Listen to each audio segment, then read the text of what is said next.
Bom dia, alunos do terceiro ano do Levindo. Aqui quem fala é o professor Acílio de História. E assim como no primeiro bimestre, eu gravei um vídeo para poder orientar sobre a resolução do PET. Estamos no segundo bimestre. Aí tem uma mudança, porque no primeiro bimestre foram 4 semanas. Então, e nesse segundo bimestre nós vamos ter 6 semanas. Então eu vou deixar lá no Conexão Escola o PET em formato de formulário, referente a 6 semanas, para vocês fazerem. Vou deixar também esse vídeo e o PET em formato de Word no material, porque algumas questões, as respostas estão no próprio PET. Então vocês podem tirar do Word para poder responder, tá bom? E aí assim, se vocês tiverem alguma dúvida, alguma coisa que não ficar esclarecida nesse vídeo, vocês podem me perguntar lá no Conexão Escola, me mandar um e-mail por lá também, ou então tirar as dúvidas nas aulas que a gente tem pelo Meet, tá bom? Então vamos dar uma olhadinha no que está sendo pedido nesse PET. O tema: Cultura e Política na Construção do Estado Nacional Brasileiro, Movimento Abolicionista e Republicano.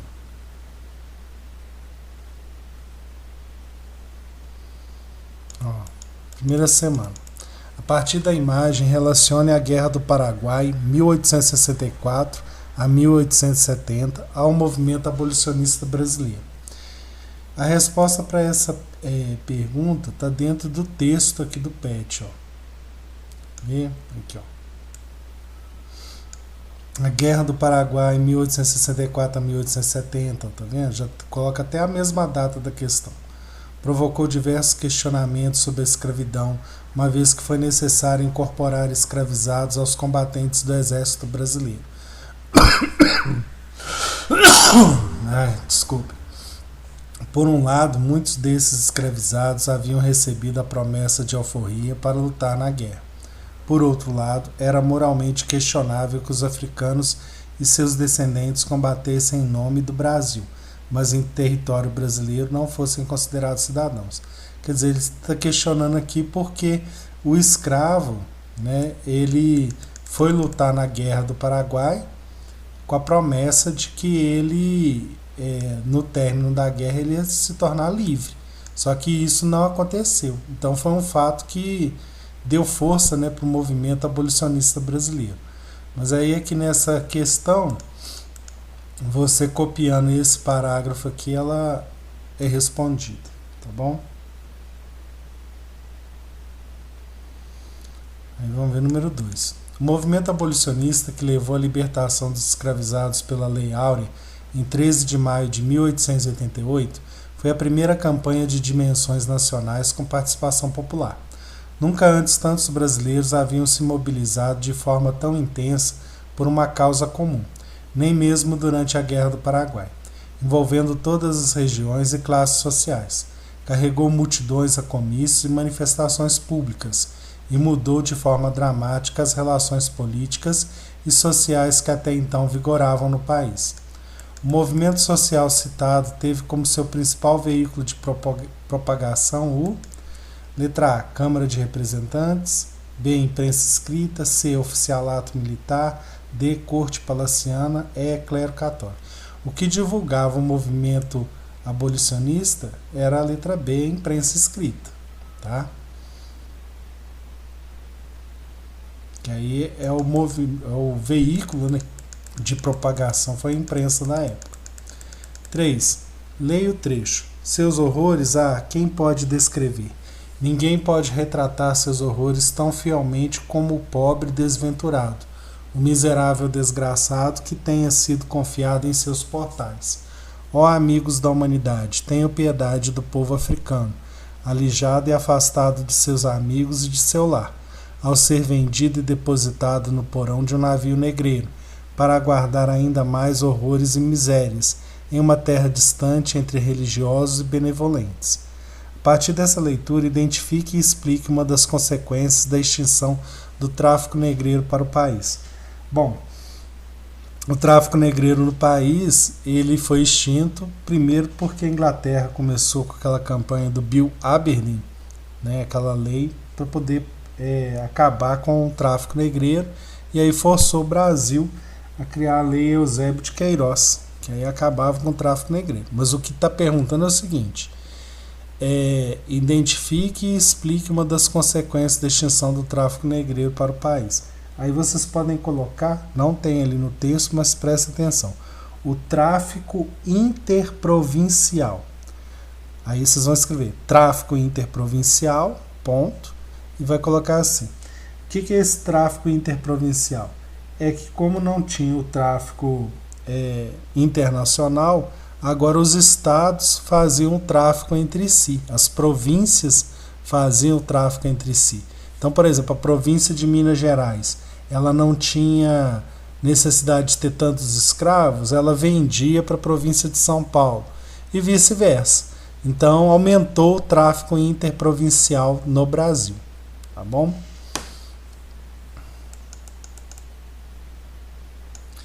Quatro. A promulgação da Lei Áurea em 1888 não significou a consolidação da igualdade civil para os ex-escravizados. Embora tivessem sido libertados, o Império Brasileiro não tomou medidas efetivas para integrá-los econômica, política, social e culturalmente. Na realidade, o preconceito e a ideia de inferioridade racial se estabeleceram como parte estruturante da nação. Mais tarde, já no período republicano, surgiram explicações ligadas à democracia racial, visando evidenciar a formação do Brasil como resultado da mistura de diferentes povos. Essas explicações, porém, colocavam em segundo plano quaisquer tentativas de discutir os legados da escravidão, isto é, as desigualdades e o preconceito experimentados dia a dia pela população afrodescendente. Diante do exposto, redige um pequeno texto procurando responder a seguinte pergunta: na atualidade, em quais aspectos é possível notar os legados da escravidão e quais ações podem ser realizadas para reparar as injustiças provocadas por ela?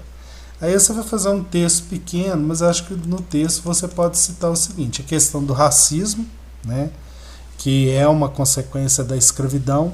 Hoje em dia, por exemplo, tem aquele movimento que começou nos Estados Unidos, se espalhou, de vidas negras importam.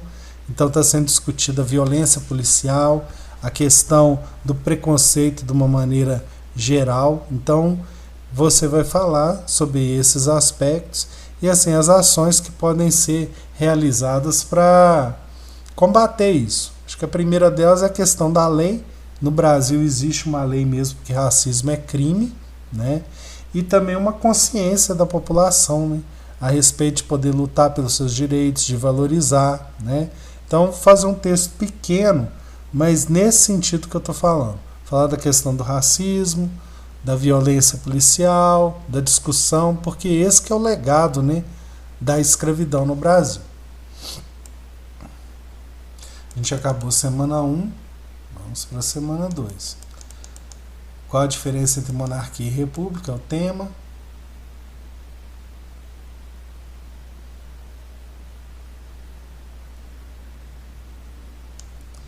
Número 1. As revoltas do período regencial não se enquadram em uma moldura única. Elas tinham a ver com as dificuldades de realidades da vida cotidiana e as incertezas da organização política. Mas cada uma delas resultou de realidades específicas, provinciais ou locais. Apesar de não terem uma moldura única, as revoltas salientadas pelo autor apresentaram em comum a: letra A, insatisfação com o poder moderador; B, liderança das camadas populares; C, oposição ao centralismo político; D, proposta de abolir a escravidão; letra E, defesa do Estado unitário. Insatisfação com o poder moderador até poderia ser, mas não é, mas não são todas que têm esse perfil. Liderança das camadas populares, a Revolução Farroupilha não foi a camada popular que liderou. Então a que eu vejo mais correta é a letra C, oposição ao centralismo político, né? Centralizar o poder lá, né, nas mãos de todos. Até porque também no período regencial não era o rei que estava governando, então ele não estava exercendo poder moderador, né? Período regencial eram os regentes que estavam governando. Então o mais certo seria oposição ao centralismo político, proposta de abolir a escravidão não e nem defesa do Estado unitário. 2. Leia o texto a seguir. Daí por diante é a degringolada. Forças surdas começam a minar as bases do trono, e embora a ideia republicana se alastrasse lentamente, é sensível o desprestígio em que vão caindo as instituições monárquicas. O império se mostra incapaz de resolver os problemas nacionais, a começar pela emancipação dos escravizados, de cuja solução dependia o progresso do país, e por isso sua estabilidade estava definitivamente comprometida. Identifica as instituições monárquicas mencionadas no texto e explica as razões que culminaram no processo de desgaste político e social durante o final do século XIX. Vou dar uma olhadinha se no texto lá de cima tem falando.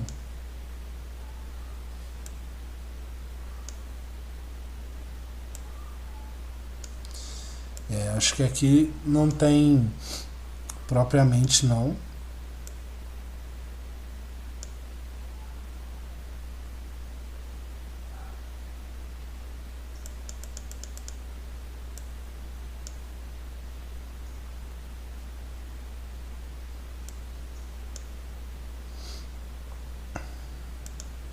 Mas acho que assim, pelo que está escrito aqui no texto, vocês podem colocar as duas instituições que ficaram contra o segundo reinado. Primeiro é o exército, né, porque o exército ele achava que o Dom Pedro II não deveria interferir mais nas questões do exército. Depois da Guerra do Paraguai também, o exército ficou defendendo, né, o fim da monarquia, porque o exército descobriu que o único país que ainda tinha uma monarquia era o Brasil. Então eles estavam insatisfeitos com Dom Pedro II e começaram a questionar o governo dele. E o segundo ponto é os senhores de escravos, né? Porque houve a abolição da escravatura, era a principal mão de obra deles, então eles também vão ficar contra o império. Então assim, as duas instituições monárquicas mencionadas no texto, vocês podem colocar o exército e os apoiadores dos senhores de escravo. Por que o exército ficou contra? Por causa da questão que se sentia desprestigiado o exército, e eles já voltavam com a ideia, né, de se tornarem república, porque não queria interferência do Dom Pedro II. Já os senhores de escravos, como houve abolição, eles ficaram descontentes, né? Portanto, esse período que se inaugura com a segunda metade do século passado pelos primeiros passos no sentido da modernização do país. A velha estrutura colonial, varrida dos obstáculos que se antepunham ao seu progresso, entra numa fase de completa remodelação. Seria, na verdade, um critério estreito atribuir essa transformação unicamente à abolição do tráfico de escravos. Ela estava naturalmente indicada pelas condições objetivas da economia universal, de que o Brasil entrava com a independência a participar.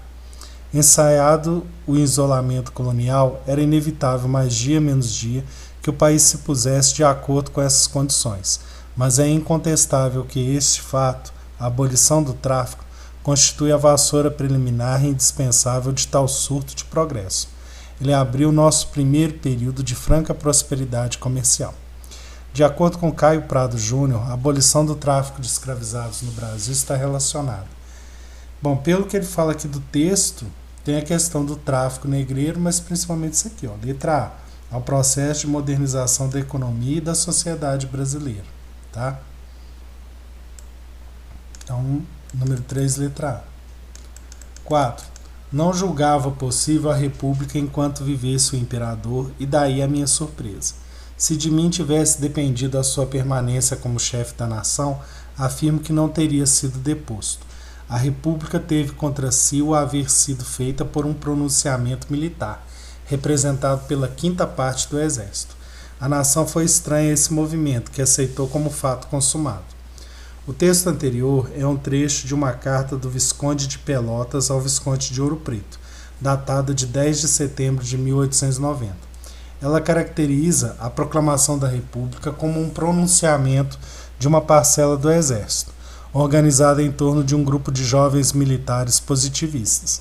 Explica a frase sublinhada, destacando uma particularidade do modelo republicano implantado em 1889 no Brasil.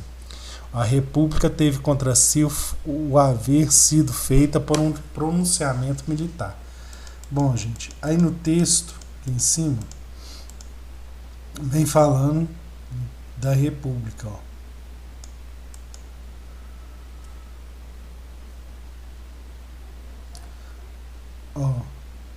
do significado de República,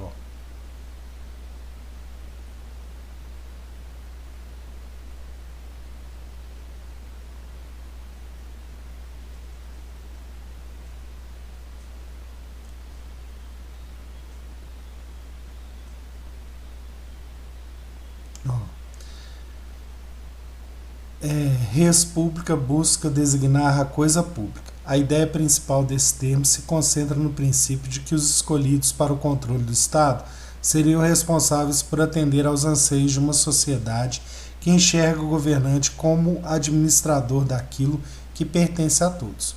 Por isso, cabe ao condutor da República um compromisso com a sociedade, de afastar seus interesses particulares do projeto de Estado. Exatamente nesse ponto, a República Brasileira não se mostrou sempre fiel ao princípio político proposto por tal conceito. Por quê? Porque quem fez a República foi os militares, não foi o povo, né? Então, por causa disso, que vem esse questionamento aqui, do texto. Teve contra si o haver sido feita por um pronunciamento militar, e não pela vontade do povo. Então, se você copiar aquele texto que eu marquei ali em cima, você vai responder número 4. Combinado? Semana 3. 130 anos da Constituição de 1891.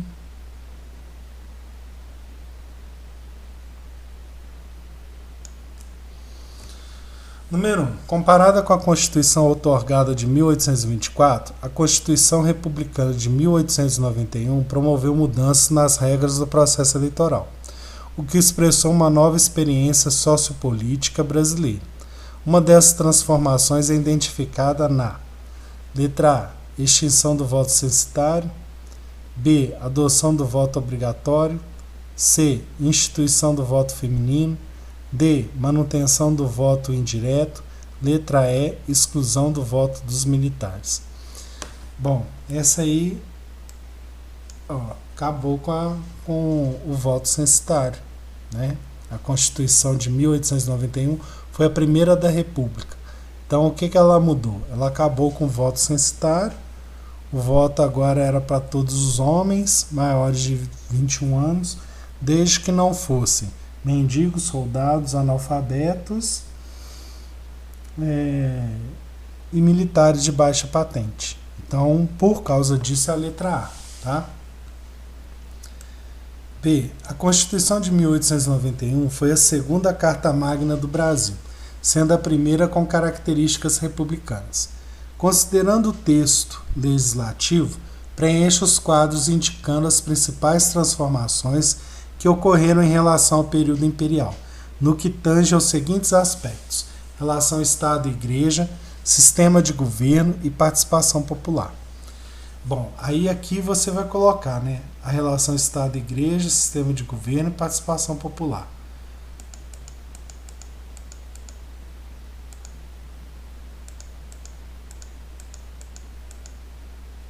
Bom, deixa eu ver aqui no texto.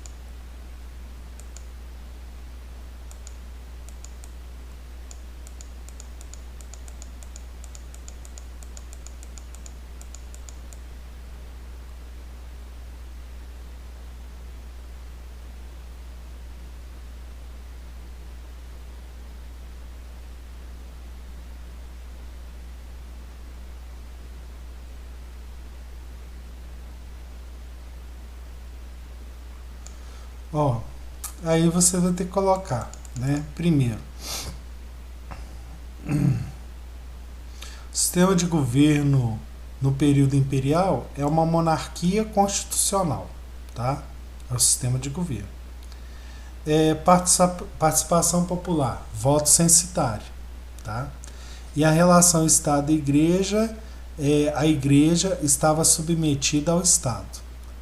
Na Constituição da República, a forma de governo é a República presidencialista. A participação popular, vocês vão colocar voto aberto, voto aberto, né, porque o voto não é secreto, para os homens maiores de 21 anos, desde que não sejam mendigos, soldados, militares e mendigos, padres, militares e analfabetos. Esses não podem votar. E a separação, né, da igreja e do Estado. Eles vão ser separados. Então, se ficou um pouco confuso, volta um pouquinho no vídeo, que aí eu expliquei. Que você vai colocar de um lado e o outro no quadro. Tá bom? 3. Leia o texto a seguir e responda a questão.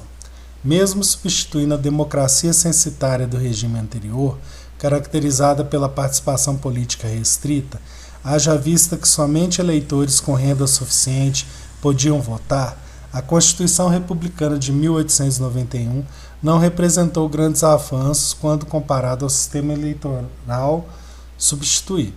Se a Constituição de 1891 consagrou a cidadania estendida à população, inclusive aos ex-escravizados, não é menos verdade que as elites procuraram conter a participação popular. A liberdade de culto e de expressão, assim como o direito de associação e de propriedade, previstos em seus artigos, não foram bastante para atender às necessidades da maioria. O próprio direito de voto, o mais importante direito político dentro de uma república, ficou prejudicado diante da exclusão dos analfabetos, uma vez que a maior parte da população não sabia ler e escrever. Assim, o alargamento dos direitos políticos, através do voto, não se converteu numa participação efetiva da população, já que as vias de acesso ao debate foram bloqueadas pelos grupos dominantes, que se aproveitaram da miséria material e intelectual da massa para, por meio de adequações políticas, transformar a Constituição Republicana num instrumento legal de exclusão. Redija um pequeno texto destacando o que deveria haver na Constituição de 1891 para garantir a ampla participação popular. Eu acho que, por exemplo, a Constituição de 1891 ela excluía alguns grupos, né, que só podia votar os homens, quer dizer, as mulheres não podiam votar, maiores de 21 anos, desde que eles não fossem. Mendigo não podia votar, padre não podia votar, militar de baixa patente não podia votar e analfabeto. Então, assim, no texto vocês têm que falar que ele tinha que ser mais amplo, né? As mulheres tinham que ter direito de voto, os militares não podiam ser excluídos, os membros da igreja também não. A questão do analfabeto, deveria se procurar uma maneira do analfabeto poder votar, ou então ampliar, né, o ensino para que eles pudessem votar, porque aí ia ter uma participação popular maior. A participação popular, então, o voto não pode ser restritivo. Ele tem que atingir o maior número possível de pessoas. Tá? Então, vocês vão fazer um texto pequeno baseado nisso que eu falei. Tá bom? Semana 4. Lei de Terras, 1850, caminho para a ampliação da desigualdade social no Brasil.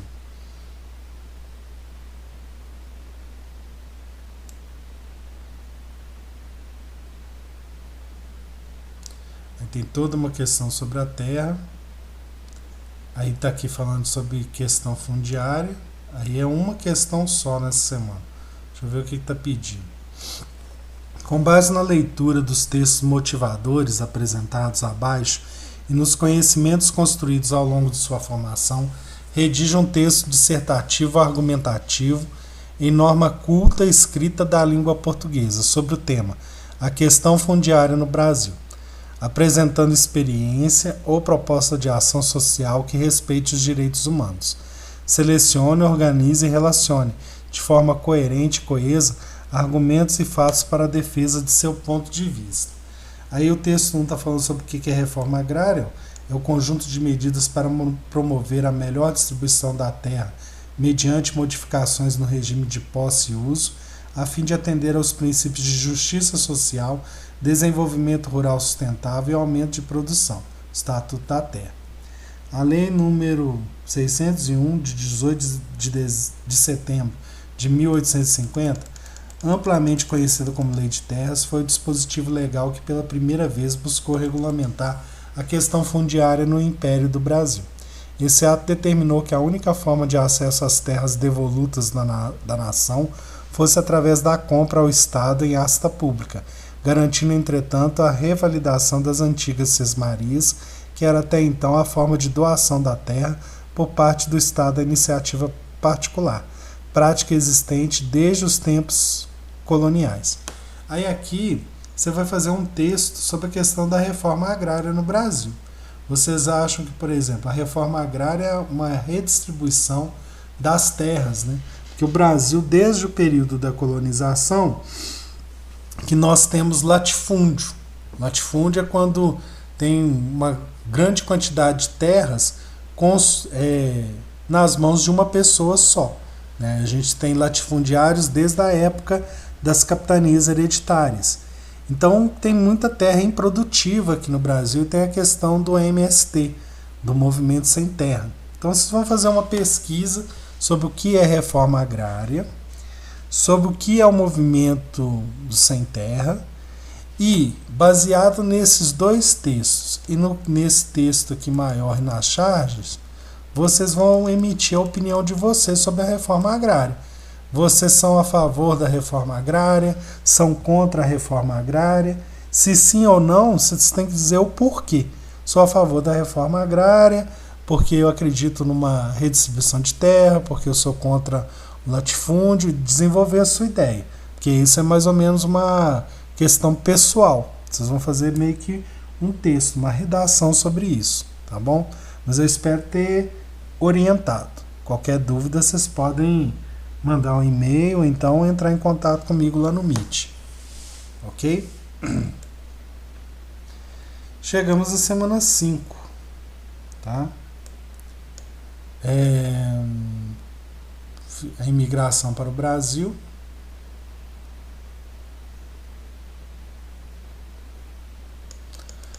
Número 1. O fim do tráfico de escravizados, 1850, exigiu uma política de substituição da mão de obra cujo debate demonstrou grande preocupação em definir um tipo racial para o brasileiro. A percepção da raça como elemento determinante na formação de uma nação era aceita como verdade comprovada pela ciência. Com base nessas considerações, explica o posicionamento do Estado das elites brasileiras no que se refere ao papel da política migratória nesse período. Aí, ó.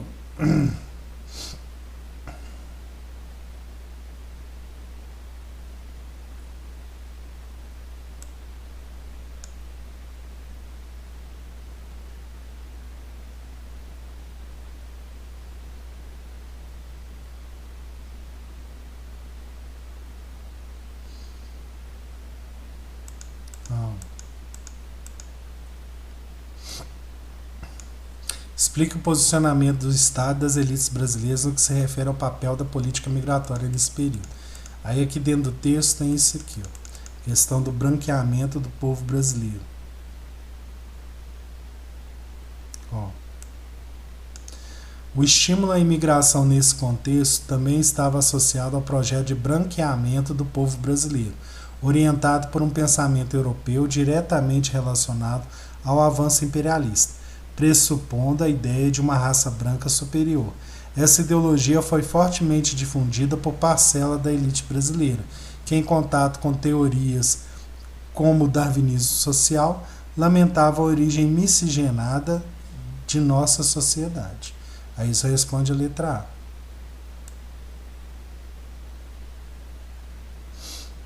A. Relaciona a Lei de Terras de 1850 à situação social dos imigrantes no Brasil. Aí logo embaixo, ó, para dificultar a posse de terra pelos imigrantes, a elite agrária pressionou o Estado Imperial a criar um instrumento legal que contribuiu para a manutenção da arcaica estrutura fundiária brasileira, a Lei de Terras de 1850. Então essa aqui responde a letra B. Tá? 2. O estrangeiro que por qualquer motivo comprometer a segurança nacional ou a tranquilidade pública pode ser expulso de parte ou de todo o território nacional. Artigo 2º. São também causas bastantes para a expulsão. Primeiro, a condenação ou processo pelos tribunais estrangeiros por crimes ou delitos de natureza comum. 2. Duas condenações pelo menos pelos tribunais brasileiros por crimes ou delitos de natureza comum. 3. A vagabundagem, a mendicidade e o lenocínio competentemente verificados. No início do século XX, na transição do trabalho escravo para o livre, os objetivos da legislação citada eram: letra A, disciplinar o trabalhador e evitar sua participação em movimentos políticos contrários ao governo. Isso aqui. Porque aí o trabalhador não ia fazer nada, né, contra, né, o governo. Então, letra A, tá? Analise essa tabela em que se apresentam dados concernentes à imigração no Império segundo o censo de 1872. Aí tem aqui Alagoas, homens, mulheres, razão, tá, da imigração. Considerando as informações contidas nessa tabela, cite e analise um fator responsável por atrair imigrantes para a região norte e sul do Brasil. Em seguida, caracterize o perfil do imigrante que predominou nessas regiões, relacionando as formas de ocupação e exploração da terra em cada uma delas. Bom, na região sudeste e no sul, a gente recebe muitos imigrantes da Europa, né? Da região sudeste a gente recebe muitos italianos, principalmente para a região de São Paulo, porque aí tem grandes fazendas de café, eles vão trabalhar nessas fazendas de café. E no sul a gente tem uma concentração de alemães. E aí, por que tem essa questão? Por causa da questão de que os fazendeiros, né, eles custeiam, né, a vinda desses imigrantes, né, para a região sudeste e para o sul do Brasil. E lá eles vão trabalhar nas fazendas, né, na parte da agricultura, seguindo aquela questão que a gente falou do branqueamento que foi citado. Na região norte, a gente tem muita questão do látex, né, da exploração do látex.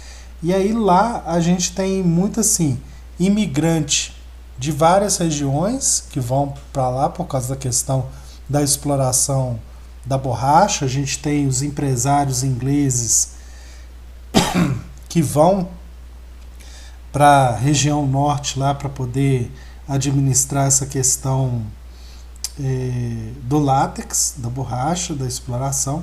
E a gente tem também muito migrante, muita gente que vai das outras regiões do Brasil para lá para ter essa questão da exploração, tá? Aí vocês vão fazer um texto, isso é mais ou menos pessoal, né, com as informações que eu passei, e aí a gente tem a semana 6. Mão de obra dos imigrantes.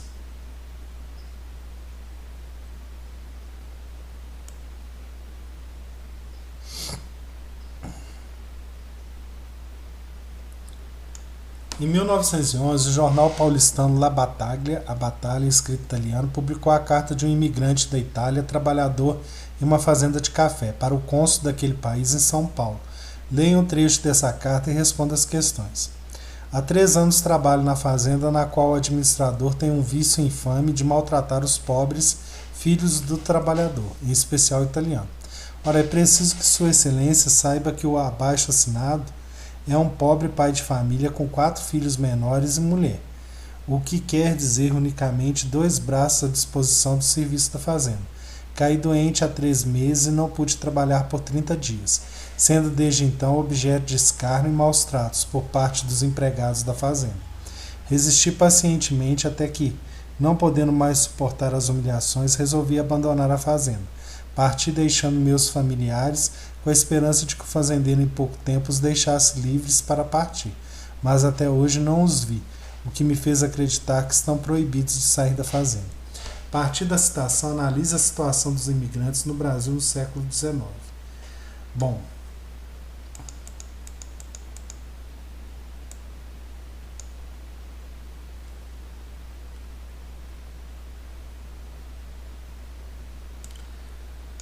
ó,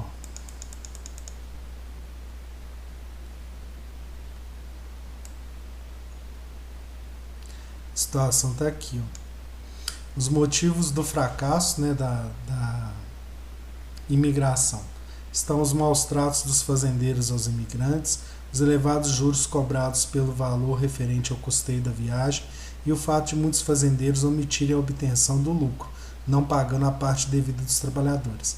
É importante ressaltar que os fazendeiros ainda possuíam uma mentalidade pautada na escravidão, e em função disso ocorreram revoltas dos imigrantes contra os proprietários, como a Ibicaba, São Paulo, em 1857. Então isso aqui retrata a situação do imigrante, né? De acordo com o texto aqui que ele está falando dos maus tratos. Tá?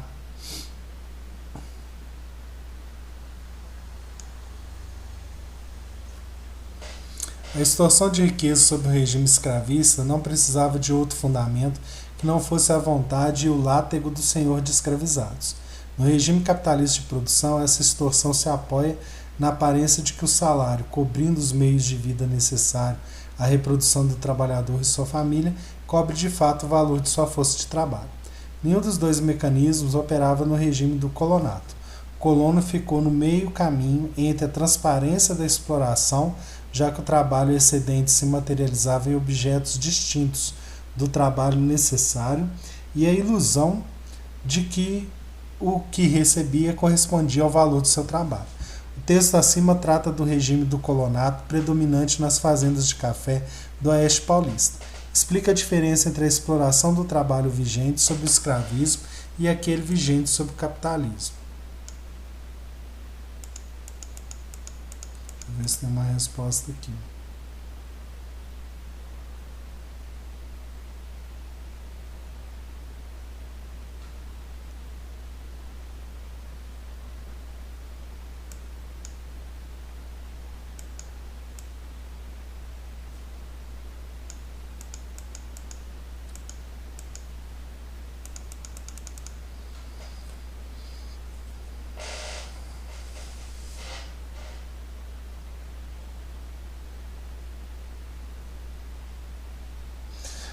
A exploração do trabalho vigente sob escravismo é assim.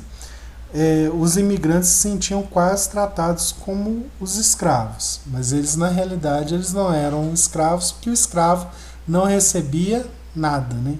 Até uma questão também é que muitas vezes o fazendeiro ele achava mais barato pagar um salário para que aquele trabalhador cuidasse da família do que pagar, né, ter um escravo e ter que cuidar da família toda do escravo junto e escravizar.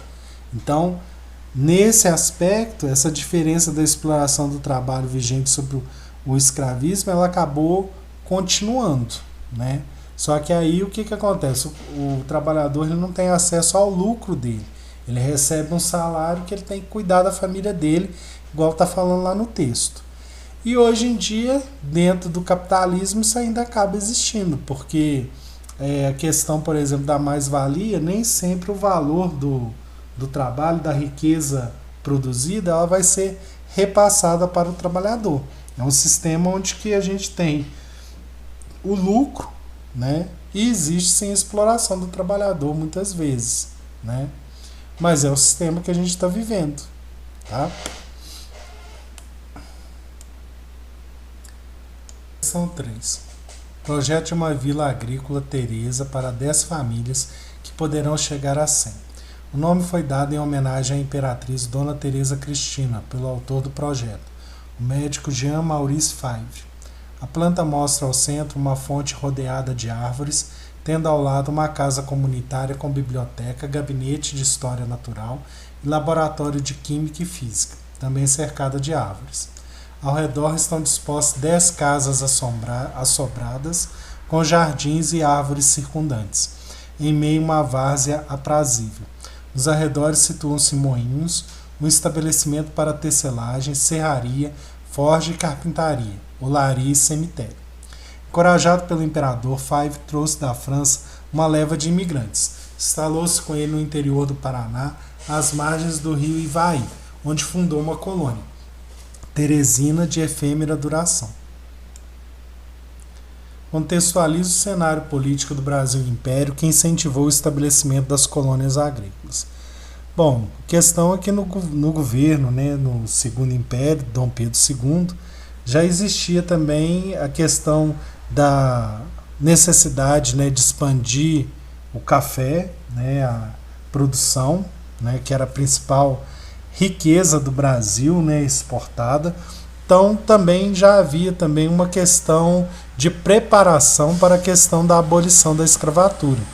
Então o Dom Pedro II ele incentiva esse estabelecimento de colônias agrícolas como uma alternativa, para a questão da fazenda tradicional com escravo, porque aí ele já está preparando o terreno para a possível abolição da escravatura e a vinda dos imigrantes. Ali também fala que foi de efêmera duração, quer dizer que essa colônia não durou tanto. Mas alguns fazendeiros, antes mesmo da abolição da escravatura, eles já estavam se preparando disso, da questão da abolição, porque ela já tinha ocorrido em outros países. Então, o estabelecimento da colônia agrícola, ela anteviu, ela estava preparando o terreno para a abolição da escravatura e mostrando a questão da imigração, tá bom? Aí eu espero que tenha ficado claro, Chegamos à última semana e eu sei que o vídeo ficou um pouco longo, mas eu agradeço quem escutou até aqui, tá bom? Muito obrigado.